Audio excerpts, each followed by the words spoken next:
Fala galerinha, beleza? Rodolfão na área, diretamente do Instituto Rodolfão, para a gente fazer a nossa última aula da sequência de aulas sobre estrutura e formação de palavras, beleza? Na primeira aula dessa sequência a gente falou sobre a estrutura das palavras, dos morfemas que formam as palavras da língua portuguesa. Na segunda aula a gente falou sobre os dois processos mais profícuos de formação de palavra, a composição e a derivação. Hoje, nesta aulinha, a gente vai falar sobre outros processos de formação, sobre a expansão do léxico da língua portuguesa. Turma, a língua é uma ferramenta social, é o meio pelo qual a gente se comunica. E o fato de a língua ter essa perspectiva social faz com que ela seja dinâmica. Os processos de que nós trataremos nesta aula são aqueles que têm a ver com essa dinâmica da língua. Porque no dia a dia a gente inventa palavra, a gente pega a palavra de outra língua para usar na nossa língua portuguesa, a gente reduz palavras, a gente fala só as iniciais das palavras, enfim. Esses processos de que trataremos agora têm a ver com essa língua social. Até por isso mesmo, muitos dos vocábulos de que trataremos nem são dicionarizados, porque a língua dinâmica, a língua social, a língua viva faz com que as palavras vão surgindo e nem sempre isso é incorporado ao léxico oficial, aos dicionários. Mas nem por isso essas palavras deixam de existir. Elas existem porque são usadas. Lembra que a norma padrão é uma das variedades linguísticas. Então as palavras que a gente usa em outras variedades pertencem à língua portuguesa, só não pertencem ao léxico padrão da língua eventualmente. Com o tempo elas podem ser incorporadas ao léxico padrão.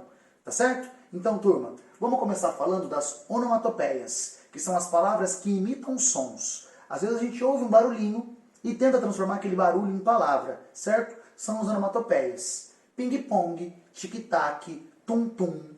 São palavras que a gente criou a partir de um som. Ping-pong, ping-pong, tic-tac, tic-tac, tum-tum, tum-tum, tum-tum.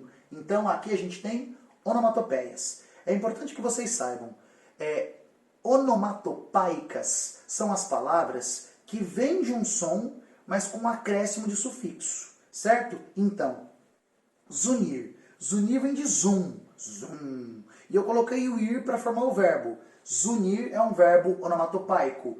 Miar. Os sons de animal, vários são onomatopaicos. Miar vem de miau. Coloquei o ar, fiz um verbo onomatopaico. Tilintar. Tilintar vem de tilim, tilim. Barulho de metal ali batendo. Coloquei o ar para formar o verbo tilintar. Então aqui a gente tem exemplos de palavras onomatopaicas, que pegam uma onomatopeia, acrescentam um sufixo para formar uma palavra.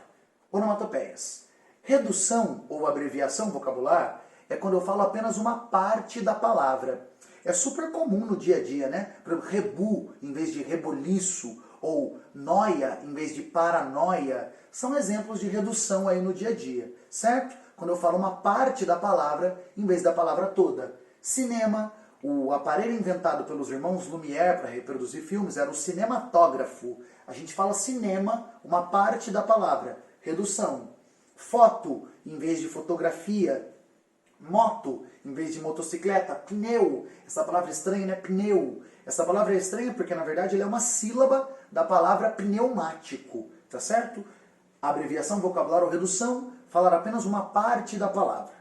Aí, siglas. Siglas é quando eu pego a primeira letra, ou a primeira sílaba de uma sequência de palavras e formo ali essa palavrinha, essa sigla, certo? CPF, Cadastro de Pessoa Física, IPTU, Imposto Predial Territorial Urbano, ONU, Organização das Nações Unidas. Repara que aqui a gente tem siglas, né? Peguei a letrinha inicial das palavras, poderia ser a sílaba inicial, FUNAI, Fundação Nacional do Índio, beleza? E aí, dentro dessa língua viva que a gente comentou no comecinho da aula, às vezes a gente pega a sigla e acrescenta um sufixo e forma uma palavra derivada de uma sigla. USPiano, que é quem estuda na USP. Eu peguei USP, Universidade de São Paulo, acrescentei o ano ali, né? USPiano. Seletista, que no mercado de trabalho é uma palavra muito usada. Seletista vem de CLT, Consolidação das Leis do Trabalho. Seletista é uma palavra formada por derivação sufixal a partir da sigla CLT. Então, dentro dessa dinâmica da língua, pode acontecer de ter derivação sufixal numa sigla. Beleza? Aí, estrangeirismo. Palavra de outro idioma que a gente usa na língua portuguesa. Abajur, que é uma palavra de origem francesa, piercing, shopping, que são de origem inglesa, beleza? E aí lembra, quando você escreve um estrangeirismo aí na sua redação, tem que estar entre aspas, se for digitado, tem que estar em itálico. É aí uma normatização do emprego desses estrangeirismos. Palavras de outro idioma incorporadas à língua portuguesa. Neologismos, que são as palavras inventadas, certo? A gente cria palavras o dia todo. Agora, por exemplo, nessa época de quarentena, a gente fala que vai maratonar uma série. O verbo maratonar é um neologismo, é um verbo inventado, ele não existia, não é uma palavra etimologicamente que já pertencia à língua portuguesa, e a gente criou esse verbo. É um neologismo, uma palavra inventada. Os neologismos são inventados por diferentes processos. Tuitar, né?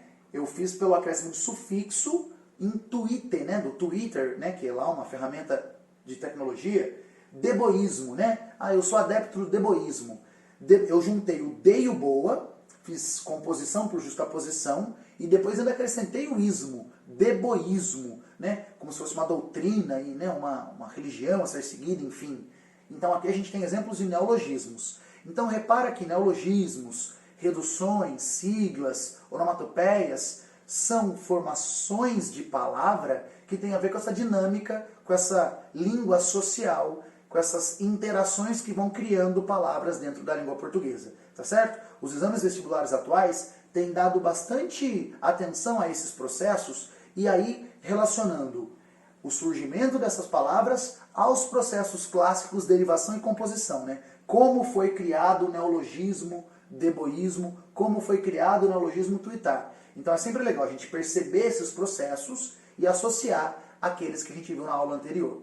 Tá certo? Turma, então esses outros processos aqui complementam derivação e composição no estudo dos processos de formação de palavras. Então nessa sequência de aulas vimos a estrutura das palavras e os processos de formação. Derivação, composição, e aí falamos em onomatopeia, redução, sigla, estrangeirismos e neologismos. Tá certo? Então finalizamos a sequência, a gente então vai conversar sobre eles. Beijo, na dúvida, vai nos dar de Rodolfão. Falou!